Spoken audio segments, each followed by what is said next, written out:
Thank you all for being here. This morning, our state is in shock, and I want to take this moment to speak directly to the people of our state. To our first responders, I'm in awe of you. I'm in awe of your courage. I'm in awe of your strength. I'm in awe of everything you do for each and every one of us. You saw a crisis, and you said, "What can I do to help?" And our response teams are doing everything in our power to rescue and recover the victims of this collapse, literally as we speak. People who, as we speak, are out there are divers, are air assets, people who right now are working to save lives and are doing it because the state asked. And we will update the public as the work continues. To our partners inside and outside of government, I know this has been a long night. We started coordinating immediately after the Key Bridge collapsed. We've been standing together every step of the way, from our county leadership, to our city leadership, to our state leadership, to our federal leadership. And I'm grateful to call each and every one of you not just colleagues, but I'm grateful to call you friends. And to the people of Baltimore, and each and every one of the 6.3 million Marylanders who call our state home, I recognize that many of us are hurting right now. I recognize that many of us are scared right now. And so I want to be very clear about where everything stands. We are still investigating what happened, but we are quickly gathering details. The preliminary investigation points to an accident. We haven't seen any credible evidence of a terrorist attack. Our administration is working closely with leaders from all levels of government and society to respond to this crisis, and not but just by addressing the immediate aftermath, but also by building a state that is more resilient and a state that's more safe. That is our pledge, and that's our commitment, and we're going to keep that commitment. And lastly, to the victims of this tragedy and their loved ones, all of our hearts are broken. We feel your loss. We're thinking of you, and we will always be thinking of you. We pray for the construction workers who are on the Key Bridge, and we pray for everyone who has been touched by this tragedy, and their families, and all of their loved ones. But Maryland, we will get through this, because that is the Maryland spirit, and that's what Maryland is made of. We are Maryland tough, and we are Baltimore strong. So in the face of heartbreak, we come together. We embrace one another, and we come back stronger. That's what we've always done. That's what we'll continue to do. And that's what we're going to get done together. And we're going to pray for Baltimore. And I'd like to turn this over to Senator Van Hollen, who's done a remarkable job in our fellow delegation in providing support. So thank you, Senator. Thank you, Governor. As the governor said, we come together. We come together in Baltimore. We come together in Maryland. First of all, our hearts go out to all those who are on the bridge and their loved ones. We pray for them. Our gratitude goes out to the first responders who, as we speak, are out there continuing to conduct search and rescue operations. I want to thank the governor, the mayor, the county executive, all the people gathered here as part of Team Baltimore and Team Maryland. And the federal government is with them as a partner. The Coast Guard, as we speak, is also part of this mission. Coast Guard cutters, Coast Guard aviation assets. I spoke twice today with Secretary of Transportation Pete Buttigieg. Pete Buttigieg has pledged that they will do everything they can to very quickly release emergency response funds for this important project. The National Highway Transportation Administrator is on his way to Baltimore if he's not here already. They will be releasing those early funds once all the parties are fully engaged. Second, The National Transportation Safety Board, I talked to the chair this morning. She and her team will be conducting an investigation of what happened. And finally, the Army Corps of Engineers, naval assets for looking below the. All of this is going to be. The governor is leading Team Maryland. The mayor and the county executive, of course, Team Baltimore. But I'm just here to say, together with Ben Cardin, Senator Cardin, and Congressman Fume and others, the federal government is your partner in this effort. Thank you. And again, to the people of our state and the people of this great city, we're with you. We love you. We will get through this together. Thank you, Governor.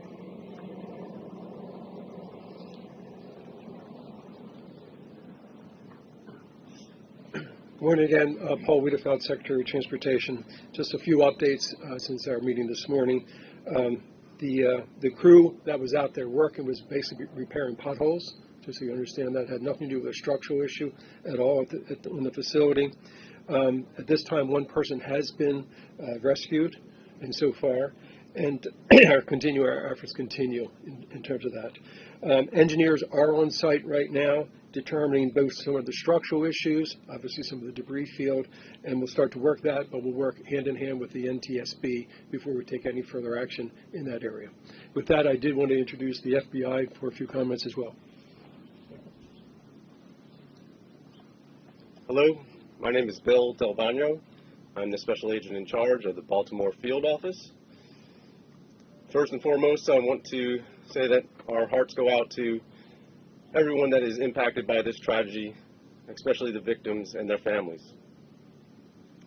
On behalf of the FBI, I would like to say that we are with you, we're with Baltimore, and we're with the partners every step of the way. The FBI, on very first, looking at and assessing this matter from an investigative standpoint, I want to be clear that there is no specific or credible information to suggest that there are ties to terrorism in this incident. The FBI has been part of this response from the beginning. We came within 1 hour to the command post and quickly lashed up with our very strong partners all along the way. We will bring whatever resources that the FBI has to bear. We've already brought our crisis response, our victim services, and just recently our underwater search evidence recovery teams are on site. And we will continue to provide all those resources as long as it takes. And as the investigation goes on, we will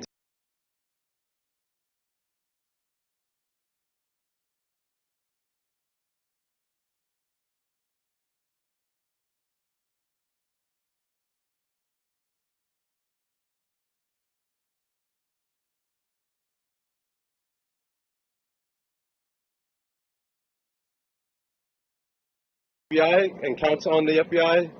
We will always bring what we need to the people of Baltimore, and we are with you. I'd next like to introduce the Coast Guard. Good morning. The Coast Guard is still actively searching at this time. We are using response boat crews from 2 of our local Coast Guard stations, one of our helo crews from Atlantic City,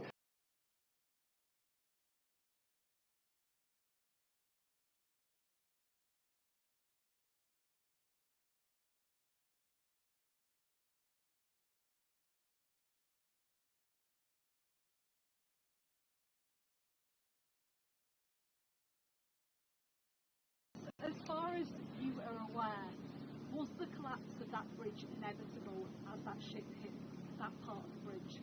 No, we're still in the process of investigating exactly what happened, so we don't have any further details about whether or not it was inevitable or not. There's no structural issue with the bridge? No, there was. In fact, the bridge was actually fully up to code, so we have no further information about what happened during that time. Governor, is all shipping in and out of the port now stopped completely, and do you have any estimate very early on as to how long it will be before shipping can resume to the port of Baltimore? Yeah, we don't have any estimates. on timeline because right now our exclusive focus is on saving lives. Our exclusive focus is on search and rescue. Can you update those numbers, Governor? Could you give us a better sense for the number? Because we've heard, I know Mr. Wiedefeld said one had been rescued, but earlier from Baltimore we heard that 2 have been rescued. Can you tell us the total numbers we're talking about that that you're searching for, and how many have been rescued? Well, There are 8 individuals. 6 are being searched for right now. 1 is was taken to the hospital, and 1 is not in the hospital that we're speaking to. So 6 unaccounted for. Yes. And does that involve individuals that may have been in vehicles that went in the water? Do we know? We believe it's a construction crew only. Okay, so we don't think there's anyone in vehicles in the water. No, we do not believe so. Okay, we'll take questions right here. Take this question here. Governor, 2 questions. How quickly did you find out about what happened there? What was your reaction? What was the scale of what's doing? Well, I think it was probably within minutes of everything, less than an hour, when I know that my phone first rang.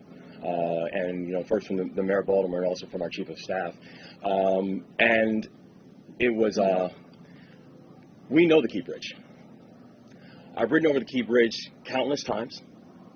So many of us know the Key Bridge because it is our normal commute. This is a place that is a normal commute route for over 30,000 Marylanders every single day.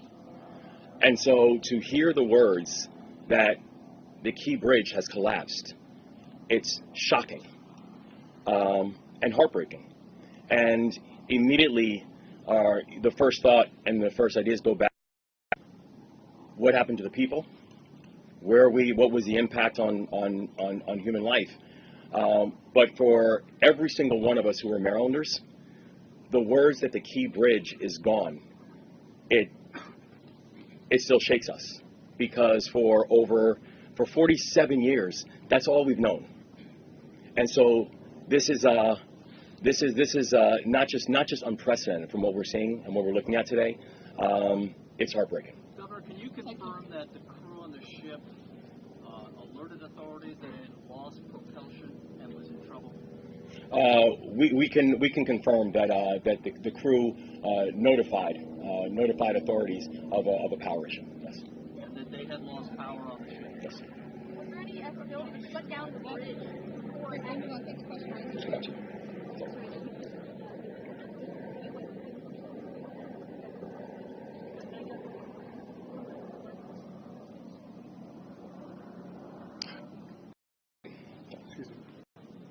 A total of 8. 1 rescued and in hospital. 1 not in hospital, but it is, we have communicated with that person. And then 6 that we are searching for.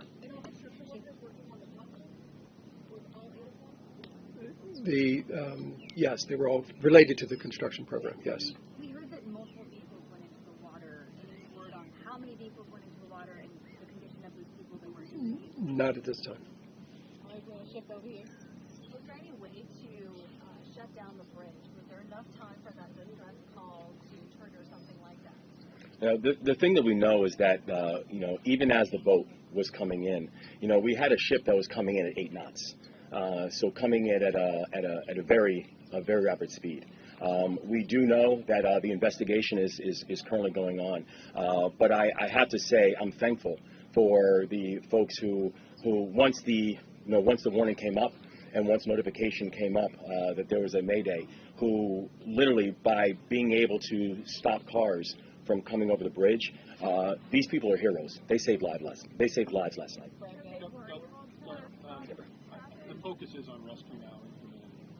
But looking forward, is there any vision for how long it could possibly take to remove the wreckage, to rebuild, how it could possibly be done? Can you look into the future at all at this point? This is going to be a long-term build.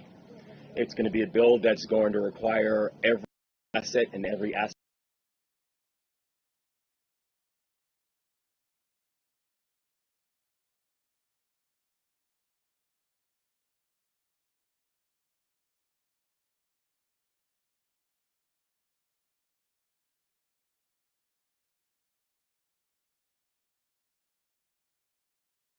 But right now, I could not give you any form of estimate on timing or cost. Right now, my and all of our exclusive focus is we're just trying to save lives.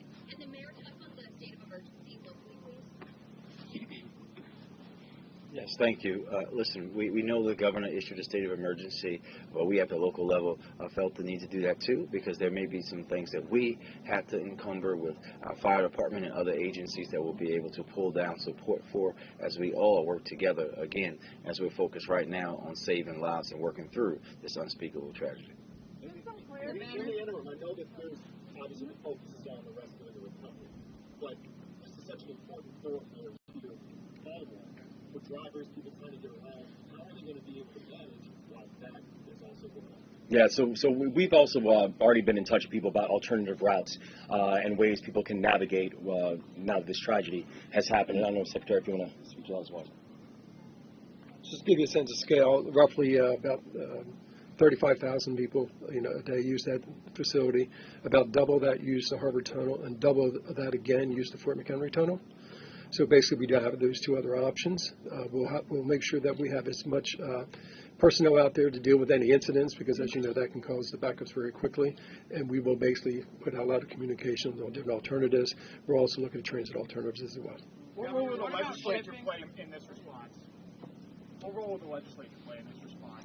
Are there any policies, any funding that's going to be freed up in the coming weeks? Oh yeah, no. So we are, in fact, we have our Senate President here. We have members of the legislature here. The legislature is going to have a role in all of this, as will our local elected officials, as will state officials, as will the federal government. Everybody is going to have a role in terms of how we think about the rebuild. Governor, how long do you expect shipping to be closed down through the port? Do you have any estimate in terms of the port here? We don't at this point. But we don't at this point. Are going in or out at this time? Correct. Yeah, we don't have an estimate on timeline as of yet. Our focus really is right now on just make sure we're saving lives. One last question.